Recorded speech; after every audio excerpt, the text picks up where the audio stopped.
इस बारिश के मौसम में आपका भी कुछ खस्ता करारा सा खाने का मन करे तो ये बिस्किट कह सकते हैं, नाश्ता कह सकते हैं, बहुत ही मज़े का बनता है।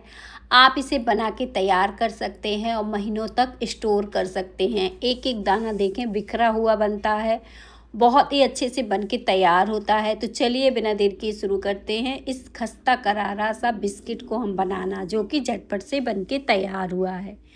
इसे बनाने के लिए आपको क्या करना है, एक मिक्सी का जार लेना है और उसमें डालनी है 1 कटोरी सूजी। यहाँ पे मैंने मेजरमेंट के लिए कटोरी का इस्तेमाल किया है। और 1 कटोरी सूजी के साथ हमें डालना है 1 कटोरी चीनी। यहाँ पे दोनों चीज़ें मैंने एक मात्रा में डाली हैं। और साथ में हमें इसमें डालनी है इलायची। मीठा अपने हिसाब से आप थोड़ा सा कम ज़्यादा भी कर सकते हो, कोई दिक्कत नहीं। इलायची को हमने कुछ इस तरह से डाला है। इसे मैंने इस तरह से खड़ा ही डाल दिया, इन्हें मैंने खोला नहीं, क्योंकि ये जब हम पीसेंगे तो ये अपने आप ही पिस जाएंगी। तो यहाँ पे बस ढक्कन लगा के मिक्सी को अच्छे से चलाएंगे और बढ़िया से पीस के तैयार कर लेंगे। ये सारी चीज़ें देखें अच्छे से पिस गई हैं। तो आपको तुरंत इसका ढक्कन नहीं खोलना है। तुरंत खोलने से क्या होता है, चीनी का पाउडर उड़ने लगता है। तो थोड़ा सा रुक कर ये ढक्कन को आप खोलिएगा। अब मैं चम्मच से आपको पास से दिखा रही हूँ। देखें ये सारी चीज़ें बढ़िया से पिस के तैयार हो गई हैं। और आप इस मीठे को जल्दी से बना के तैयार करेंगे, और वो भी घर के कुछ सामान से। तो एक बर्तन में इन सारी चीज़ों को निकाल लेना है। तो बस इस तरह से मैंने इन चीज़ों को निकाल लिया है।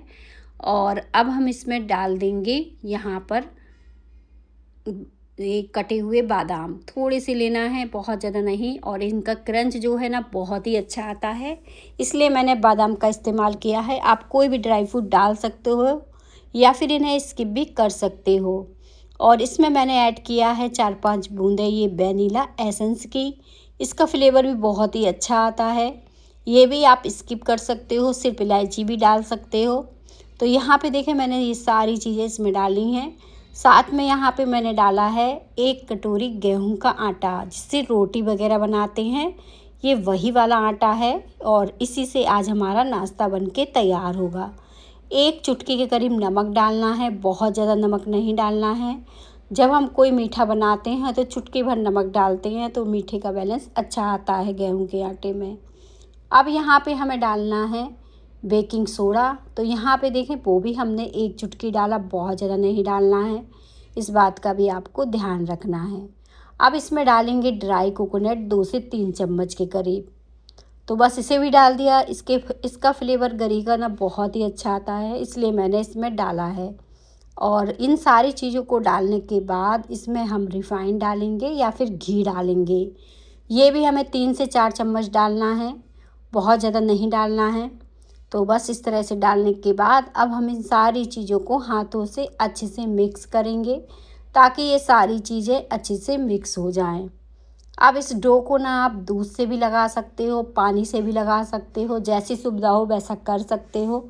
लेकिन मैं आज पानी से ही डो लगाऊंगी और बहुत ही बढ़िया ये नाश्ता जो है बनके तैयार होगा। एकदम खस्ता करारा रहेगा, देखने में भी बहुत ही सुंदर रहेगा। तो पहले क्या करना है, सारी चीज़ों को बढ़िया से मिक्स करना है। फिर इसमें पानी डालना है, और इसमें चीनी है इसलिए पानी बहुत ध्यान से डालना है, क्योंकि पानी इसमें बहुत ही कम लगता है। तो बस इस बात का ध्यान रखेंगे और थोड़ा थोड़ा पानी डालते हुए इसका एक डो तैयार करेंगे।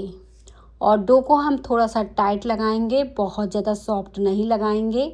और जब ये डो बन के तैयार होगा तो इससे हम नाश्ता बनाएंगे। तो बस इसका एक टाइट डो हम तैयार कर लेते हैं। और इस नाश्ते को आप, जैसे मैंने बताया, कई महीनों तक खा सकते हैं। ये जल्दी ख़राब नहीं होता है, क्योंकि ये गेहूं के आटे और सूजी से एकदम सूखा बन के तैयार होता है। अगर आप कहीं घूमने जा रहे हैं तो भी आप इसे ले जा सकते हैं। और इस तरह से देखें, आप डो लगाइएगा, बहुत ज़्यादा सॉफ्ट ना लगाइएगा।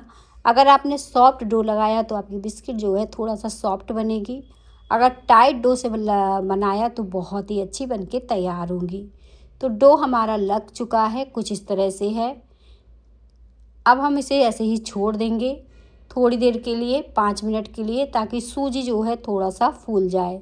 जैसे ही सूजी अच्छे से फूलेगी तो इस डो को हम निकाल लेंगे और इसकी एक बड़े साइज़ की लोई तैयार करेंगे। आप चाहो तो छोटी छोटी 2 लोइयाँ भी बना सकते हो, लेकिन इस बिस्किट को थोड़ा सा मोटा रखना है, इसलिए मैंने बड़े साइज़ की एक ही लोई इसकी बनाई है। और फिर इसे हाथों से एक सा किया और फिर बेलन की सहायता से मैंने इसे बेल दिया। बेलते समय इसे पतला नहीं करना है, मोटा ही रखना है, कुछ इस तरह से। अब मोटा मैंने इसे बेल लिया है और इसके ऊपर आप चाहो तो एकदम बारीक कटे हुए ड्राई फ्रूट डाल सकते हो, या फिर तिल आपके पास हो वाइट वाला तो वो भी इस तरह से डाल सकते हो। और फिर हल्का सा बेलन चला दीजिएगा तो ये चिपक जाएगा।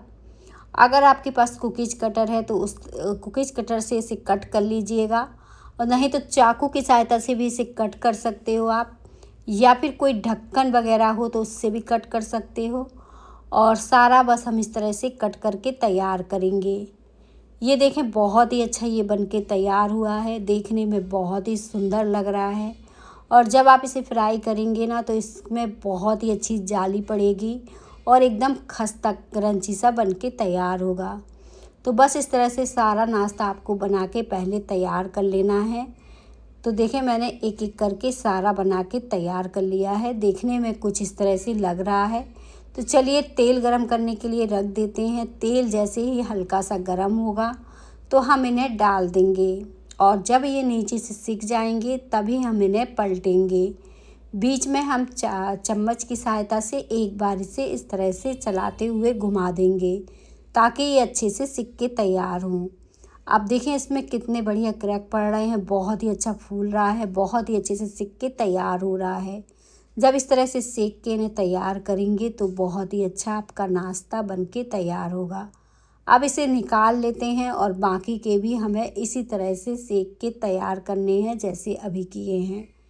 तो देखें एक एक करके हम इसे निकाल लेते हैं। आपको मैं पास से दिखा रही हूँ, बहुत ही अच्छा ये बनके तैयार हुआ है। प्लेट में डालेंगे इसे ठंडा करने के लिए, और जब तक हम बाकी के भी सेक लेते हैं। उम्मीद करती हूँ आज की रेसिपी भी आप सबको पसंद आएगी, क्योंकि ये भी बहुत ही इजी रेसिपी है। आप इसे देखकर एक बार में ही बना ले जाओगे। और इसी तरह से हमें देखें इसको सेक के तैयार करना है। अब मैंने सारे इसी तरह से सेक के तैयार कर लिए हैं। बहुत ही अच्छा सा ये नाश्ता सेक के तैयार हो गया है। तो इन्हें भी हम निकाल लेते हैं। अब मैं इसे ठंडा करूँगी और ठंडा करके आपको तोड़ के दिखाऊंगी कि कितना ज़्यादा अच्छा ये बढ़िया क्रिस्पी करारा सा बनके तैयार हुआ है। एकदम अंदर तक परफेक्ट सिका हुआ है।